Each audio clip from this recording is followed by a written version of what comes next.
Bonjour à tous, j'espère que vous allez bien. Aujourd'hui, on se retrouve pour la première vidéo technique de la chaîne YouTube Connexion. Et c'est notre conseiller expert nutrition, Jérôme Bonin, qui va vous parler des transitions alimentaires. C'est tout de suite, à tout à l'heure.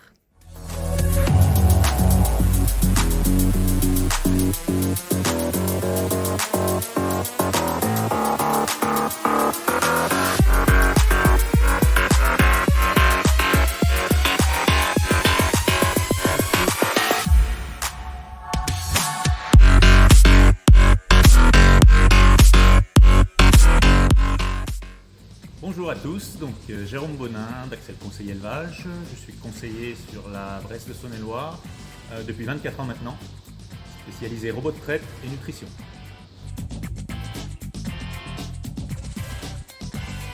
Nous nous trouvons ici au GAEC du Champ de Lu, une exploitation typique de la Bresse de Saône-et-Loire en polyculture élevage. Donc un GAEC à 2 associés qui livre 1 250 000 litres de lait à Damin. Je vous propose de parler des transitions alimentaires. Étant donné la période, les vaches vont rentrer en bâtiment. On va également attaquer les nouveaux maïs pour ceux qui ne l'ont pas encore fait. C'est donc le moment d'aborder la question avec vous des transitions alimentaires. Pourquoi attacher autant d'importance aux transitions alimentaires? C'est en fait parce que le rumen est un milieu dont la population est stable et doit rester stable le plus possible. Les risques d'une transition mal maîtrisée, ce serait de dégrader cette flore microbienne et donc d'arriver sur des pathologies métaboliques, type acidose, dans le cas où le pH du rumen baisserait trop et trop vite, ou vraiment acétonémie, si on est sur des pertes d'appétit et d'efficacité de ration. Au vu de cela, il nous paraît important de vous rappeler les règles fondamentales pour réussir une bonne transition alimentaire. Tout est dans l'anticipation. Anticiper sa date de transition, c'est-à-dire commencer un petit peu avant le nouveau fourrage, en le mélangeant avec l'ancien, pour que justement la flore du rumen soit la moins perturbée possible. Il faut savoir qu'une flore du rumen abîmée va mettre environ 3 semaines à se régénérer totalement, c'est-à-dire qu'elle va s'adapter à son nouveau fourrage au bout de 3 semaines. Et donc pendant ce temps-là, ça peut aller jusqu'à 10% de perte de production laitière dans certains cas. Il paraît important de faire des analyses de fourrage, si possible en amont de l'ouverture du silo, donc soit au moment de la récolte, on peut faire des analyses en verre qui nous indiquent déjà une première tendance de la valeur du fourrage, tant pour sa matière sèche que son taux d'amidon pour un maïs ou son taux de protéines pour un ensilage d'herbe, les fibres qu'il contiennent et donc la digestibilité de l'aliment qui nous permettra de caler un premier jet de ration pour éviter de tâtonner trop longtemps en termes de quantité à distribuer et d'équilibre énergie-azote de la ration, ce qui favorisera l'adaptation du rumen des animaux et donc les performances animales.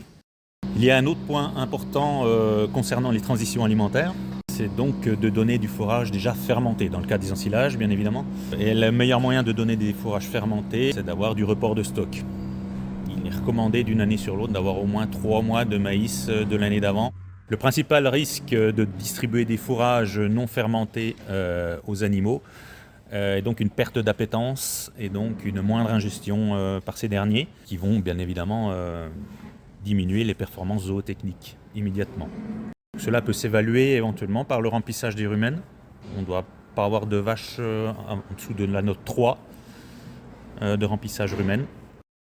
Lors de ces transitions, il est important de surveiller le comportement de ces animaux, notamment à travers les risques d'acidose, les signes que les vaches peuvent vous apporter, notamment des bouses liquides avec des fibres et des grains mal digérés. Ce sont des signes que la transition ne se passe peut-être pas forcément bien.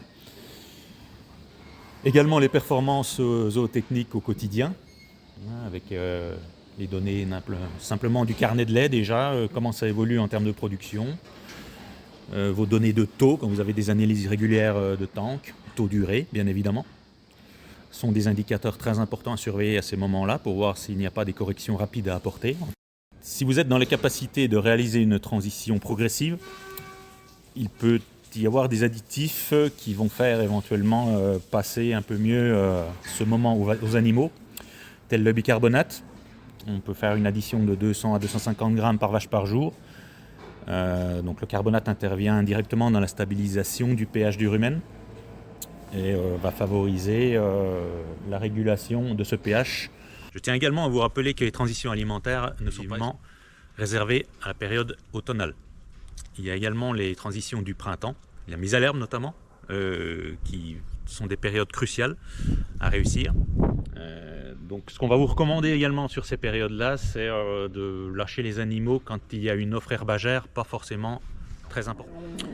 Et que du coup la qualité de l'herbe n'est pas encore à son maximum, c'est-à-dire qu'il ne faut pas, si possible, dans les conditions qui vous sont permises, lâcher les vaches trop tard autour du 15 avril.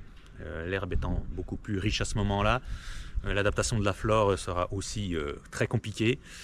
Et les vaches, quand elles sont très contentes de retrouver de l'herbe fraîche, elles vont s'en mettre bien assez dans le rumen. Et donc ça va perturber tout cela. Donc le fait de lâcher un peu plus tôt, si on le permet, je répète, va faire qu'elles vont accéder à une herbe moins importante en offre et en qualité, que le rumen aura beaucoup moins de difficultés à s'adapter. Et voilà, c'est tout pour aujourd'hui. J'espère que cette première vidéo technique vous aura plu. N'hésitez pas à vous abonner pour ne pas louper les suivantes. Vous pouvez toujours aimer et partager cette vidéo pour nous soutenir et nous faire connaître. On vous remercie et on vous dit à bientôt.